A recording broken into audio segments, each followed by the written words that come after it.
Hi, I'm going to try to read 11 and 12 together, but I'm going to warn you ahead of time. Chapter 11 is a really tough chapter. As we saw at the end of chapter 10, his best friend he just found out died.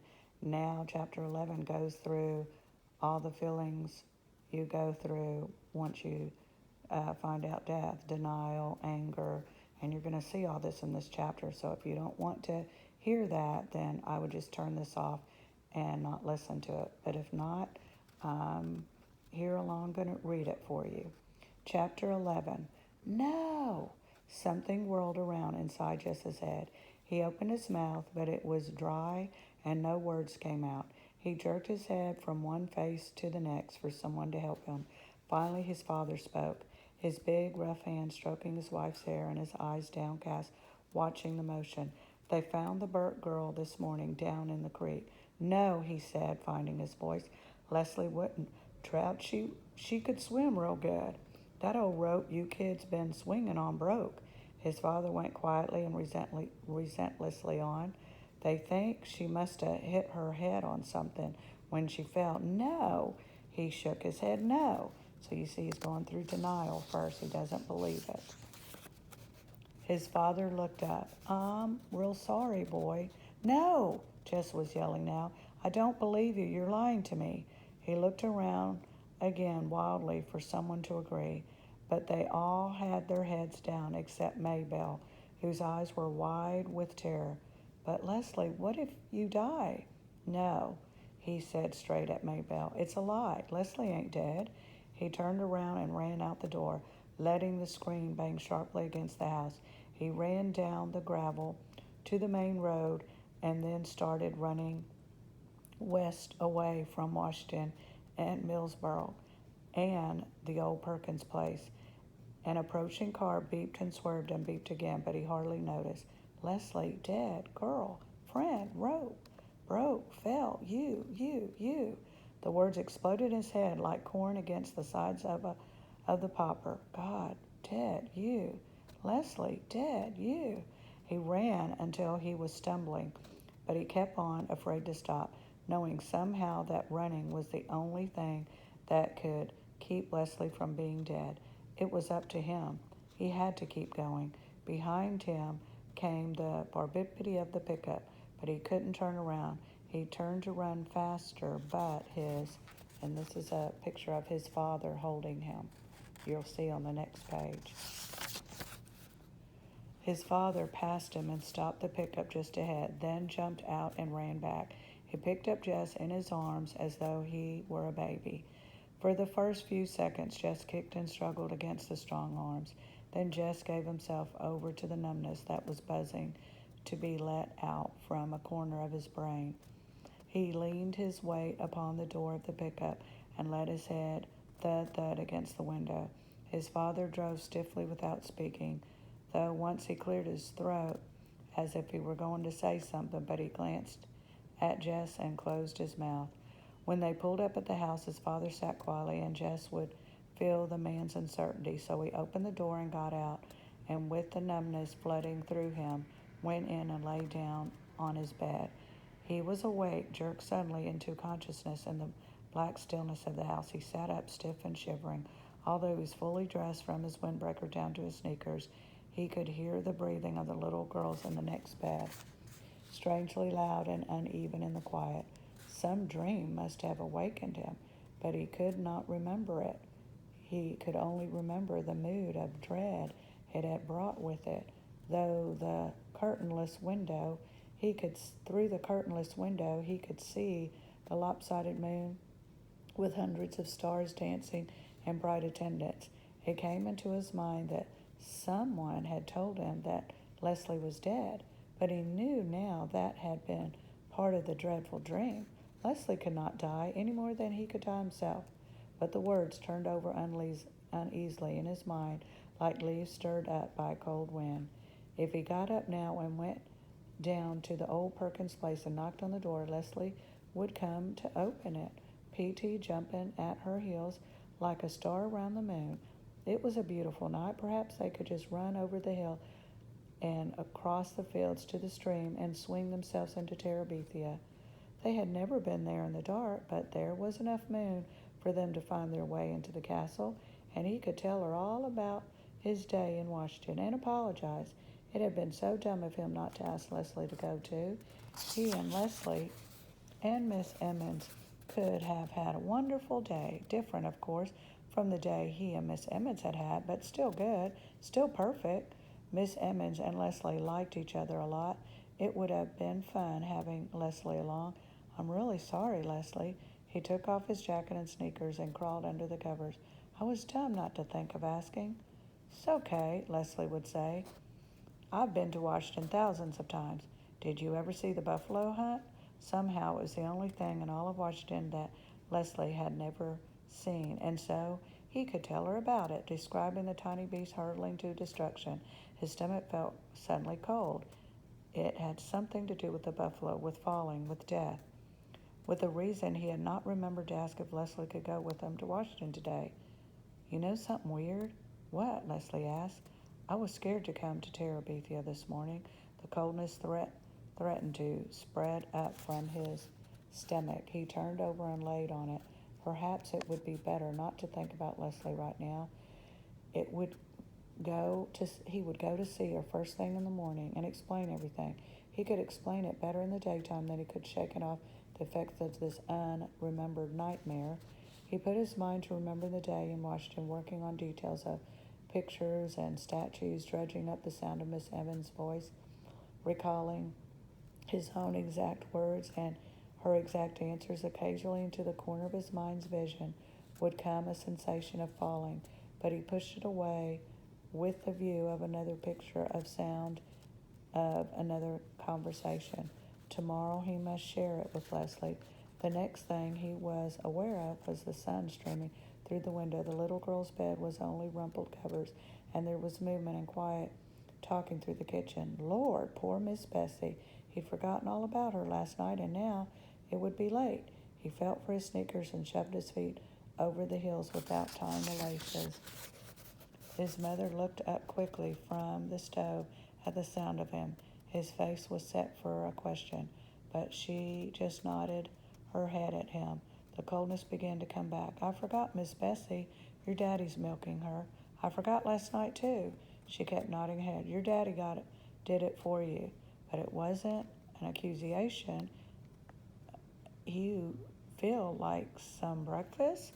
Maybe that was why his stomach felt so odd. He hadn't had anything to eat since the ice cream Miss Emmons had brought him at Millsbury on the way home. Brenda and Ellie stared at him from the table. The little girls turned from their cartoon show at the TV to look at him and then turned quickly back. He sat down on the bench. His mother put a plate full of pancakes in front of him. He couldn't remember the last time she had made pancakes. He doused them with syrup and began to eat. They tasted marvelous. You don't even care, do you? Brenda was watching him from across the table. He looked at her puzzled, his mouth full. If Jimmy Dix died, I wouldn't be able to eat a bite. The coldness curled up inside of him and flopped over. Will you shut your mouth, Brenda Aarons? His mother sprang forward, the pancake turner held threateningly high. Well, Mama, he's just sitting there eating pancakes like nothing happened.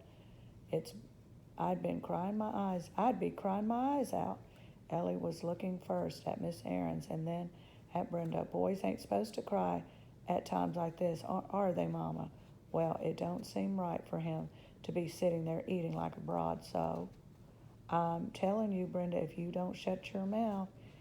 He could hear them talking, but they were further away than the memory of the dream. He ate and he chewed and he swallowed, and when his mother put 3 more pancakes on his plate, he ate them too. His father came in with the milk. He poured it carefully into the empty cider jugs and put them into the refrigerator. Then he washed his hands at the sink and came to the table, and he passed Jess. He put his hands lightly on the boy's shoulder. He wasn't angry about the milking. Jess was only dimly aware that his parents were looking at each other and then at him. Miss Aarons gave Brenda a hard look and gave Mr. Aarons a look which was to say that Brenda was to be kept quiet, but Jess was only thinking of how good the pancakes had been and hoping his mother would put some more in front of him. He knew somehow that he shouldn't ask for more, but He was disappointed that she didn't give him any. He thought then that he shouldn't get up and leave the table. He should get up and leave the table, but he wasn't sure what he was supposed to do, or where he was supposed to go, or what he was supposed to do. Your mother and I thought we'd go down to the neighbors and pay respects. His father cleared his throat. I think it'd be fitting for you to come too. He stopped again, seeing you's the only that really know the little girl. He tried to understand what his father was saying to him, but he felt stupid. What little girl? He's still in denial, doesn't believe it. He mumbled it, knowing it was the wrong thing to ask. Ellie and Brenda both gasped. His father leaned down the table and put his big hand on top of Jess's head. He gave his wife a quick, troubled look, but she just stood there, her eyes full of pain, saying nothing. Your friend Leslie is dead, Jessie. You need to understand that. Jess slid his hand out from under his father's. He got up from the table. I know it ain't an easy thing. Jess could hear his father speaking as he went into the bedroom. He came back out with his windbreaker on. You ready to go now? His father got up quickly. His mother took off her apron and patted her hair. Maybelle jumped up from the rug. I want to go too, she said. I never seen a dead person before. No. Maybelle sat down as though slapped down by her mother's voice. We don't even know where she's laid out, Maybelle, Mr. Aaron said more gently. Chapter 12, Stranded. They walked slowly across the field and down the hill to the old Perkins place.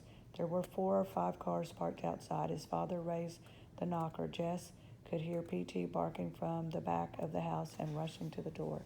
Hush, P.T., a voice which Jess did not know said. Down. The door was opened by a man who was half leaning over to hold the door back. At the sight of Jess, P.T. snatched himself loose and leapt joyfully upon the boy. Jess picked him up and rubbed the back of the dog's neck as he used to when P.T. was a tiny puppy. I see he knows you, the strange man said with a funny half smile on his face. Come on in, won't you? He stood back for the 3 of them to enter. They went into the golden room, and it was just the same, except more beautiful because the sun was pouring through the south windows. 4 or 5 people Jess had never seen before were sitting about, whispering some, but mostly not talking at all. There was no place to sit down, but the strange man was bringing chairs from the dining room. The 3 of them sat down stiffly and waited, not knowing what to wait for. An older woman got up slowly from the couch and came over to Jess's mother. Her eyes were red under her perfectly white hair. I'm Leslie's grandmother, he said, putting out her hand. His mother took it awkwardly. Miss Aaron, she said in a low voice, from up the hill. Leslie's grandmother shook her mother's and then her father's hands. Thank you for coming, she said. Then she turned to Jess. You must be Jess, she said. Jess nodded. Leslie, her eyes filled up with tears. Leslie told me about you. For a minute, Jess thought she was going to say something else. He didn't want to look at her, so he gave himself over to rubbing P.T., who was hanging over his lap. I'm sorry, her voice broke. I can't bear it. The man who had opened the door came up and put his arm around her as he was leading her out the room. Jess could hear her crying. He was glad she was gone. There was something weird about a woman like that crying. It was as if the lady who talked about Polly did on TV had suddenly burst into tears. It didn't fit. He looked around at the room full of red-eyed adults. Look at me, he warned to say to them. I'm not crying. Part of him stepped back and examined this thought. He was the only person his age he knew who his best friend had died. It made him important. The kids at school Monday would probably whisper around him, treat him with respect the way they all treated Billy Joe Weems last year after his father had been killed in a car crash. He wouldn't have to talk to anybody if he didn't want to, and all the teachers would be especially nice to him. Mama would even make the girls be nice to him. He had a sudden desire to see Leslie laid out. He wondered if she had been back in the library or in the Millsbury at one of those funeral parlors. Would they bury her in her blue jeans, or maybe that blue jumper and the flowery blouse she wore Easter. That would be nice. People might snicker at her blue jeans, and he didn't want anyone to snicker at Leslie when she was dead. Bill came into the room. P.T. slid off Jess's lap and went to him. The man leaned down and rubbed the dog's back. Jess stood up. Jess? Bill came over to him and put his arms around him as though he had been Leslie instead of himself. Bill held him close so that a button on his sweater was pressing painfully into Jess's forehead. But as uncomfortable as it was, Jess didn't move. He couldn't feel Bill. He could feel Bill's body shaking, and he was afraid that if he looked up, he would see Bill crying too. He didn't want to see Bill crying. He wanted to get out of this house. It was smothering him. Why wasn't Leslie here to help him out of this? Why didn't she come running in and make everyone laugh again? You think it's so great to die and make everyone cry and carry on. Well, it ain't. She loved you, you know. He could tell from Bill's voice that he was crying. She told me once that if it weren't for you, his voice broke completely. Thank you, he said a moment later. Thank you for being such a wonderful friend to her. Bill didn't sound like himself. He sounded like someone in an old, mushy movie, the, the kind of person Leslie and Jess would laugh at and imitate later. Boo-hoo-hoo, you were such a wonderful friend to her. He couldn't help moving back just enough to get his forehead off the stupid button. To his relief, Bill let go. He heard his father ask Bill quietly over his head about the service, and Bill answering quietly, almost in his regular voice, that they had decided to have the body cremated and were going to take the ashes to his family home in Pennsylvania tomorrow. Cremated? Something clicked inside of Jess's head. That means Leslie was gone, turned to ashes. He would never see her again, not even dead, never. How could they dare? Leslie belonged to him, more to him than anyone in the world. No one had ever asked him. No one had even told him.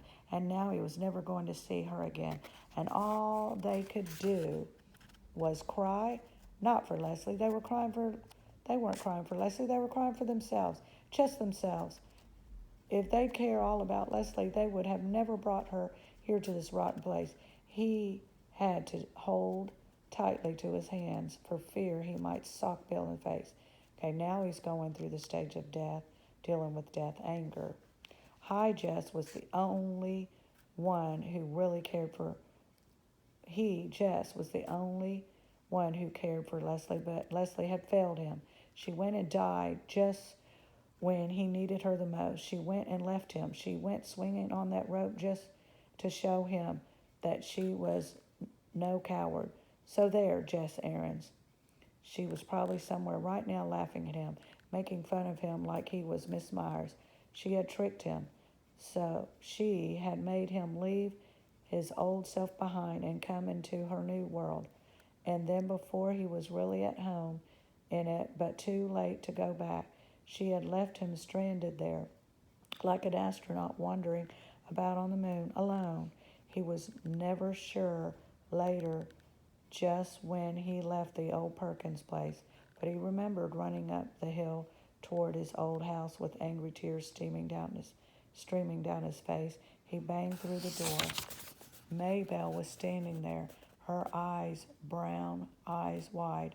Did you see her? She asked, excited. Did you see her laid out? He hit her in the face, as hard as he ever hit anything in his life. She stumbled backward from him with a little yelp. He went into the bedroom and felt under the mattress until he retrieved all the paper and paints that Leslie had given him at Christmas time. Ellie was standing in the bedroom door, fussing at him. He pushed past her. From the couch, Brenda, too, was complaining, but the only sound that really entered his head was that Maybelle whimpering. He ran out the kitchen door and down the field all the way to the stream without looking back. The stream was a little lower than it had been when he seen it last. Above, from the crab tree, the frayed end of the rope swung gently. I'm now the fastest runner in 5th grade. He screamed something without words and flung the papers and paints into the dirty brown water. The paints floated up top, riding the current like a boat, but the papers swirled about, soaking in the muddy water, being sucked down and around and down.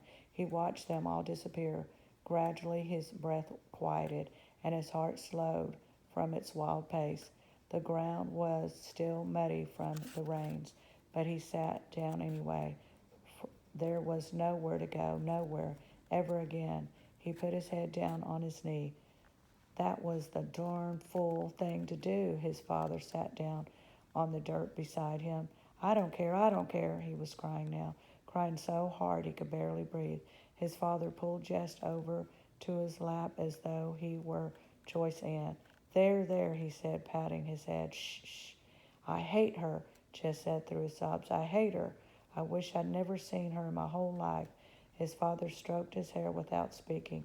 Jess grew quiet. They both watched the water. Finally, his father said, Hell, ain't it? It was the kind of thing Jess could hear his father saying to another man. He found it strangely comforting, and it made him bold. Do you believe people go to hell? Really, hell, I mean? You ain't worrying about Leslie Burke. It did seem peculiar, but still, well, Maybelle said, Maybelle ain't God. Yeah, but how do you know what God does? Lord, boy, don't be a fool. God ain't going to send any little girls to hell. He had never in his life thought of Leslie Burke as a little girl, but still God was sure to. She wouldn't have been 11 until November. They got up and began to walk up the hill. I didn't mean that about hating her, he said. I don't know what made me say that. His father nodded to show he understood. Everyone, even Brenda, was gentle to him. Everyone except Maybelle, who hung back as though afraid to have anything to do with him. He wanted to tell her he was sorry, but he didn't. He couldn't. He was too tired. He couldn't just say the words. He had to make it up to her, and he was too tired to figure out how. The afternoon, Billy came up to the house. They were about to leave for Pennsylvania, and he wondered if Jess would take care of the dog until they got back. Sure, he was glad Bill wanted him to help. He was afraid he had hurt Bill by running away this morning. He wanted to know that Bill didn't blame him for anything, but it was not the kind of question he could put into words. He held PT and waved as the dusty little Italian car turned into the main road. He thought he saw them wave back, but it was too far away to be sure. His mother had never allowed him to have a dog, but she made no objection to PT being in the house. PT jumped on his bed, and he slept all night with PT's body curled against his chest. Next time I'll read the last chapter.